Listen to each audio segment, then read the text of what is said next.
Bab 097. Sudah? Tanya Davin. Ayu mengangguk cepat.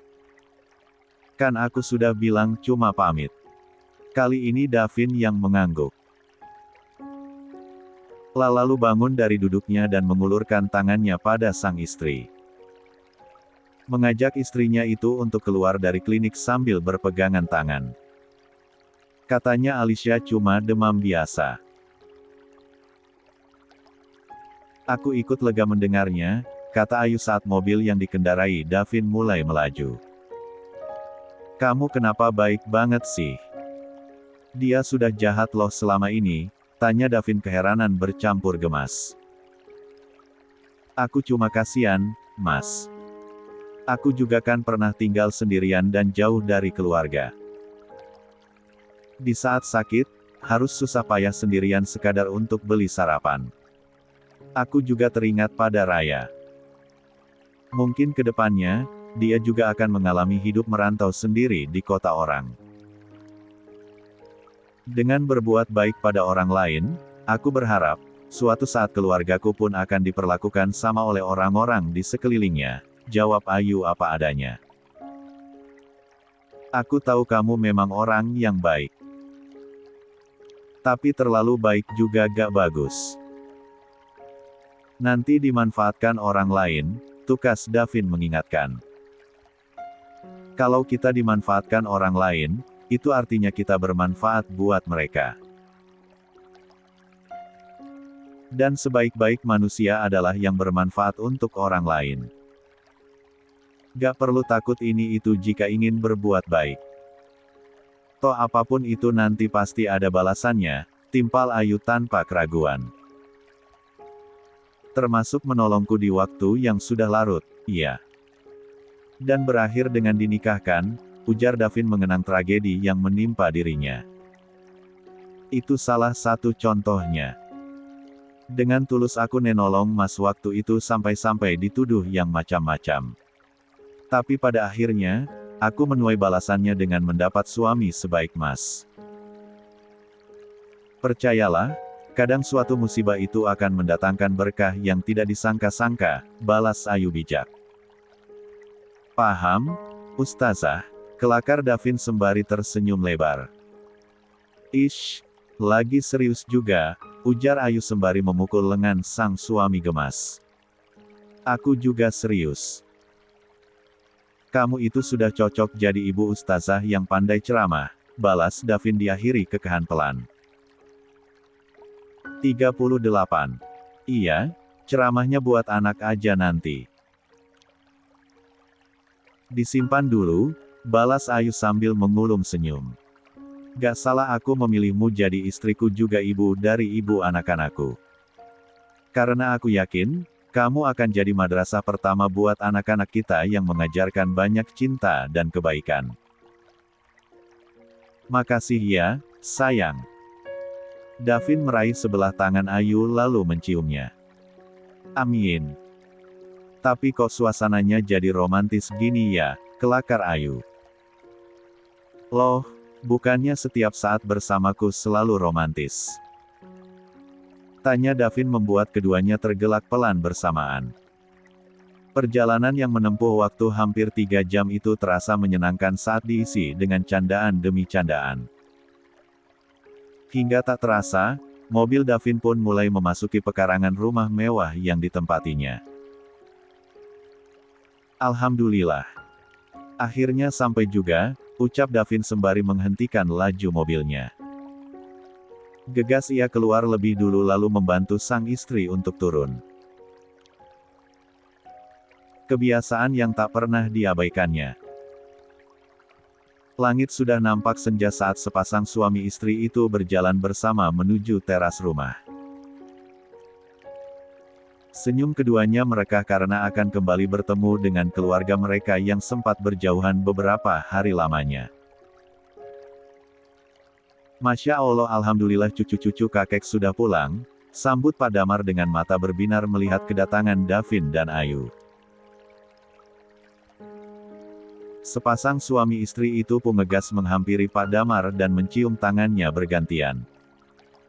Kakek sehat. Tanya Davin penuh senyuman.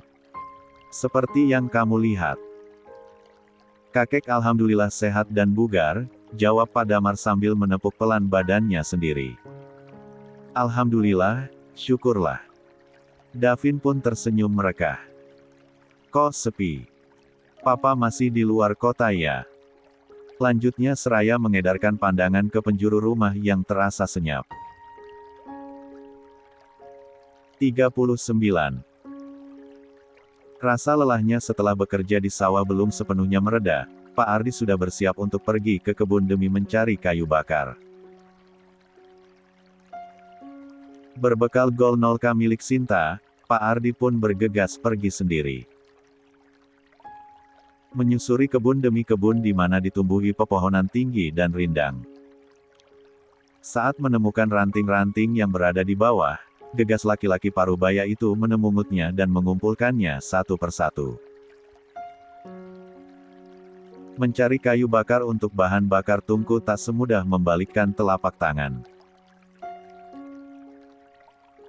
Selain memastikan kayunya kering, juga ukurannya tak terlalu kecil agar tak lekas habis saat dibakar nanti. Hampir 1 jam lamanya Pak Ardi berkeliaran di kebun yang jaraknya tak terlalu jauh dari rumah. Hingga akhirnya ia berhasil mengumpulkan satu tumpukan kayu bakar. Alhamdulillah. Lumayanlah, sepertinya cukup untuk beberapa hari ke depan, gumam Pak Ardi dengan seulas senyum tipis. Ia yang kini hidupnya serba kekurangan dan harus belajar perih, ternyata lebih bisa mensyukuri nikmat kecil beserta rezeki tak seberapa yang dulunya begitu jarang disyukuri meski sangat berlimpah. Dulu, berapapun yang didapatkan, terasa kurang dan terus kurang demi memenuhi gaya hidup yang tinggi. Terlebih setelah memilih Rika menjadi istrinya. Sebanyak apapun harta yang dimilikinya, tak pernah ada cukupnya. Hingga ia nekat mengambil uang perusahaan yang bukan haknya. Sungguh sangat jauh dari kata bersyukur. Tapi kini, hanya dengan melihat tumpukan kayu bakar itu, kata hamdalah sudah mengalun dari bibirnya. Rasa syukur yang dulu sempat hilang dari relung hatinya, kini perlahan kembali.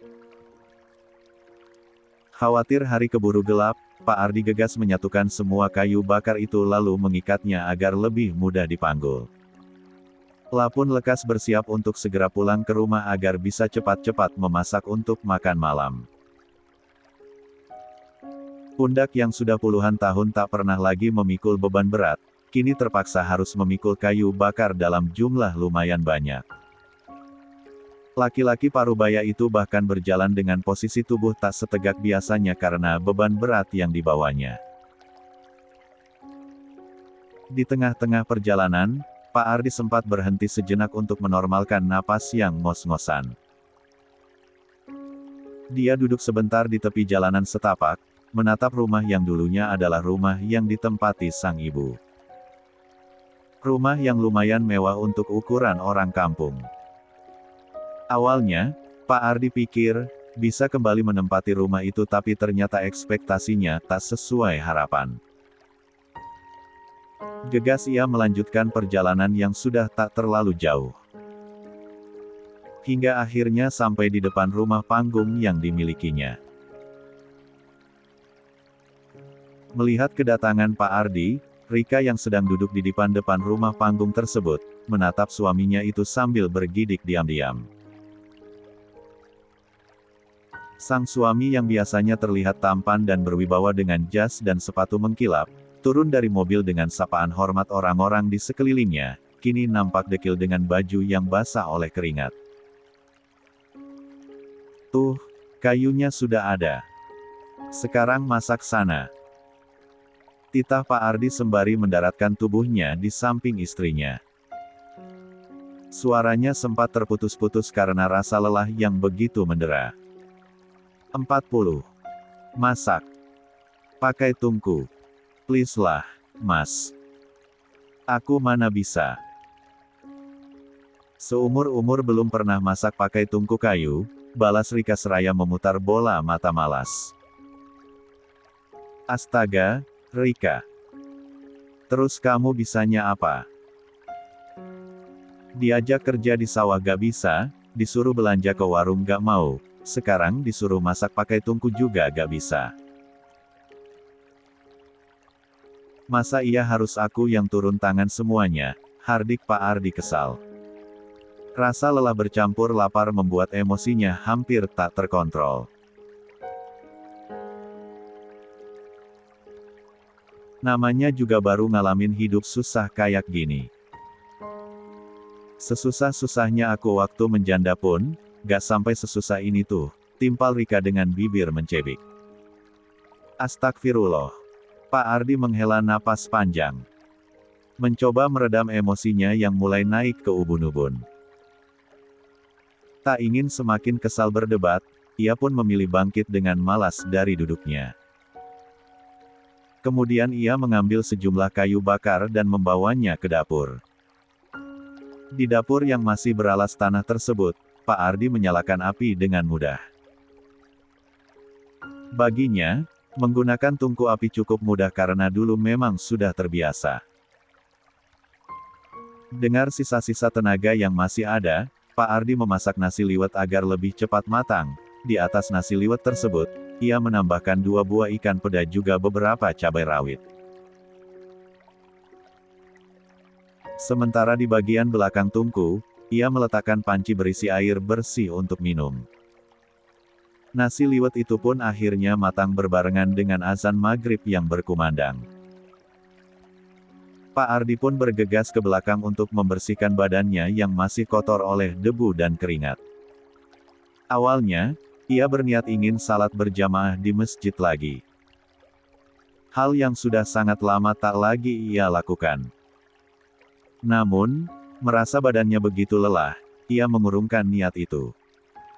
Pun akhirnya mendirikan salat maghrib sendirian di rumah itu. Gak salat? Tanya Pak Ardi pada Rika. Rika tak menjawab. Dia sibuk menekuk wajahnya dan memasang wajah cemberut. Kalau diajak ngomong tuh jawab, lanjut Pak Ardi ketus. Lagian pakai nanya segala. Biasanya juga kan gak pernah, jawab Rika tak kalah ketus. Ya siapa tahu kan hidup susah gini membuatmu ingat Tuhan. Jadi mulai beribadah lagi, balas Pak Ardi. Mas.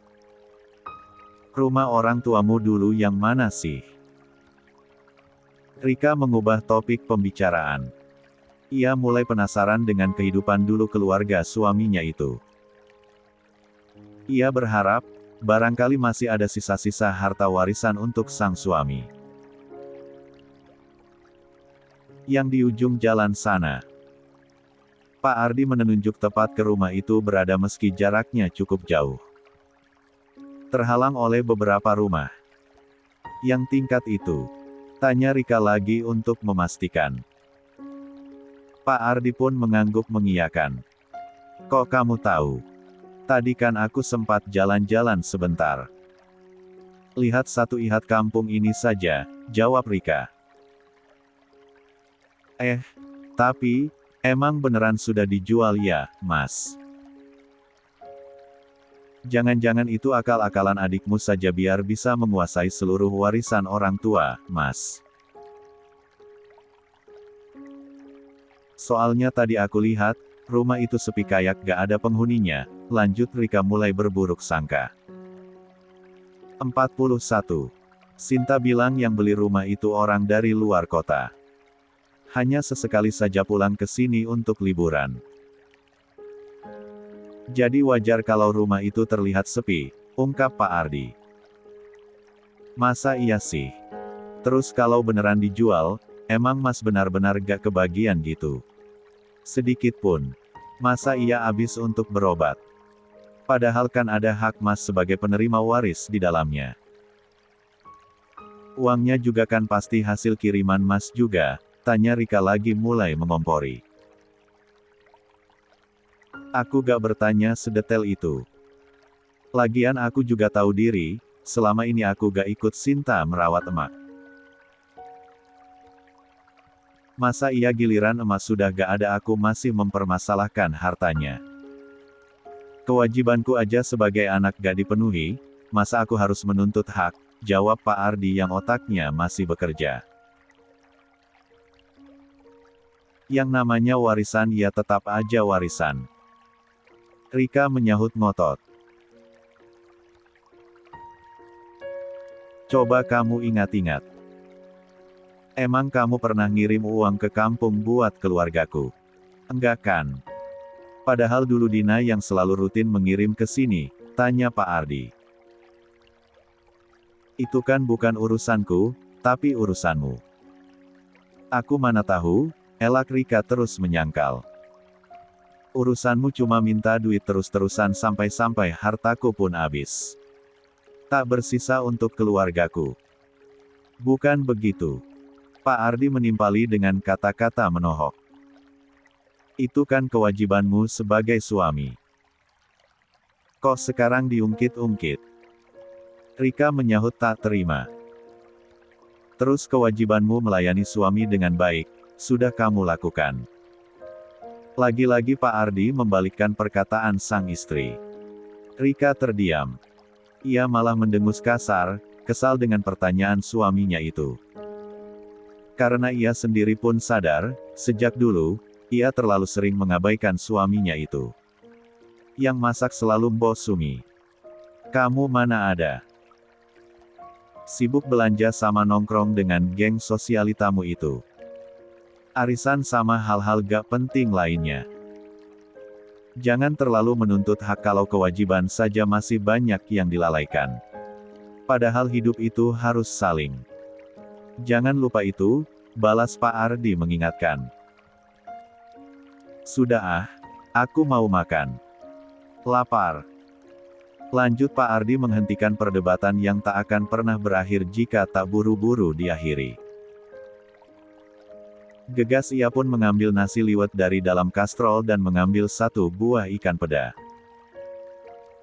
Melahapnya dengan nikmat meski berbanding terbalik dengan makanan-makanan yang biasa dikonsumsinya selama menjadi orang kaya. Cek, masa cuma makan ginian?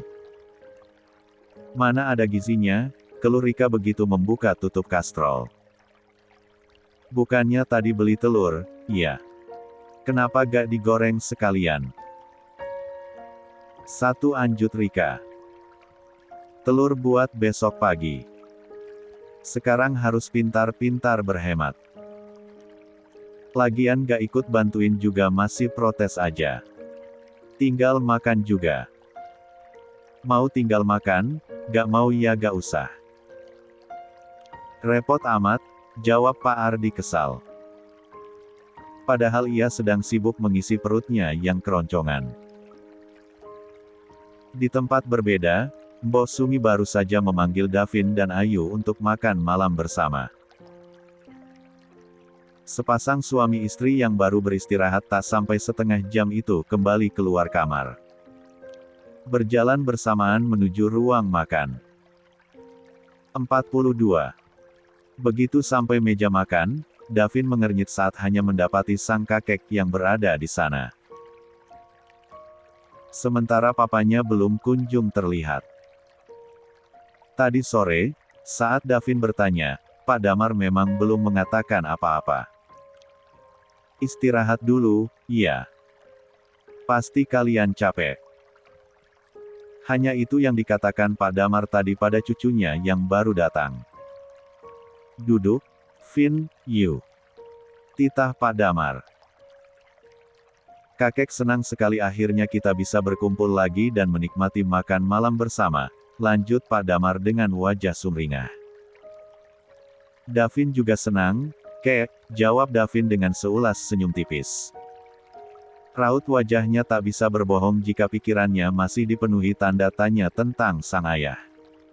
Sekarang kita makan dulu, ya. Kamu ambilkan buat istrimu.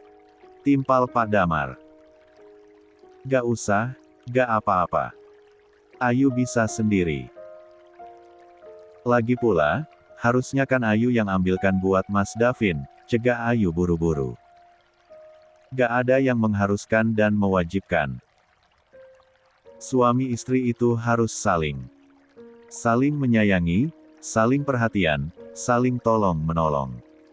Gak ada salahnya kok suami yang sesekali melayani istrinya. Apalagi kondisinya kamu sedang hamil, tukas Pak Damar bijak. Ayu tersenyum haru. Ia sungguh beruntung masuk di lingkungan keluarga yang tak menganut paham patriarki. Mereka pun lalu menikmati makan malam itu sambil bercerita hal-hal menyenangkan. Terutama Davin yang menceritakan keseruan liburan dirinya bersama sang istri. Setelah makanan mereka masing-masing habis, barulah Pak Damar memasang wajah serius.